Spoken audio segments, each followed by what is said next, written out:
योगी का प्लान त्रिशूल, विरोधियों को चुभा तो मैदान छोड़कर भागे। इस फैसले से पलट जाएगी सियासत। अयोध्या की धरती से संभल का हिसाब, बाबर और उसकी संतानों को ललकार। शिवाजी का देश है भारत।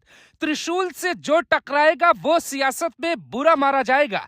योगी के 3 शब्द से यूपी में भारी बवाल पक्का है।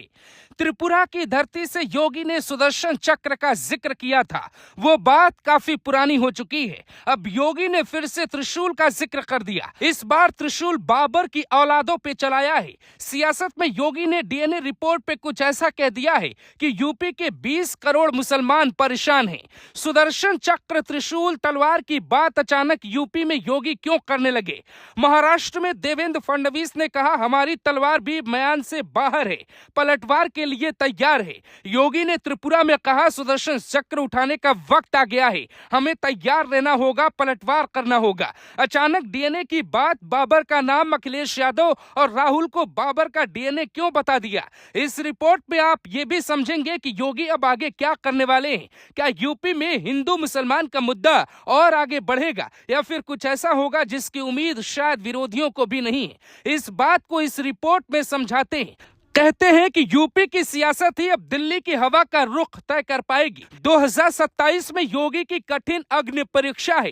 पार्टी में ही भारी संख्या में नेता बैठे हैं जो उन्हें त्रिशूल प्लान लागू करने से रोकते हैं। अयोध्या में एक कार्यक्रम के दौरान योगी ने बाबर का जिक्र कैसे किया, पहले सुनिए, फिर आपको दिखाते हैं क्यों ये बात सियासत में अयोध्या से कही गई, क्यों डीएनए की बात हुई और इसका परिणाम क्या होने वाला है। क्या मुसलमानों के लिए सब कुछ ठीक नहीं होने वाला है? याद रखना, किसी को अगर गलतफहमी हो, 500 वर्ष पहले बाबर के एक सिपह सालार ने जो काम अयोध्या में किया था,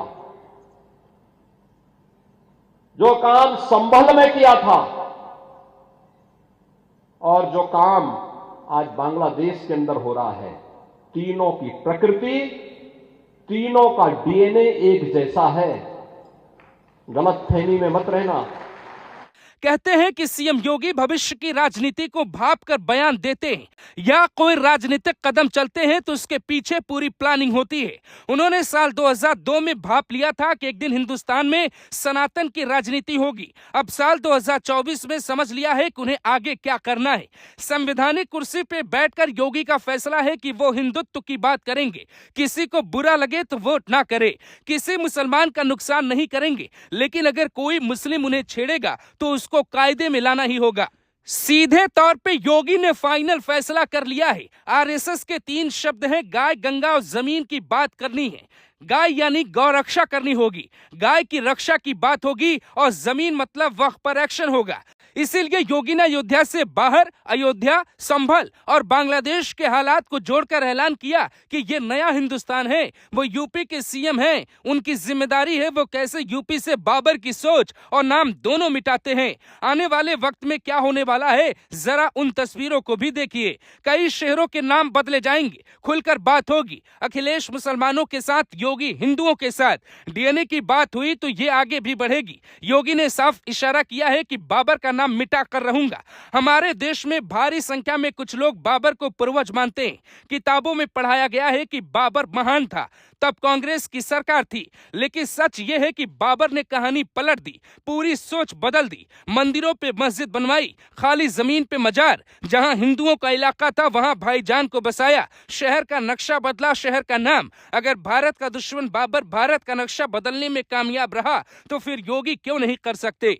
योगी तो इस माटी के लाल हैं, भारत की शान है। सोचने का फर्क है, कोई बाबर को अब्बा जान कहता है, कोई हिंदुस्तान को दुश्मन मानता है। आपको भी तय करना होगा कि आप किसके साथ है, भारत माता के साथ या फिर बाबर की औलादों के साथ। अब इन्हीं 2 शब्दों में तय होगी यूपी के भविष्य की सियासत, जिसकी नींव अयोध्या में योगी आदित्यनाथ ने रख दी है।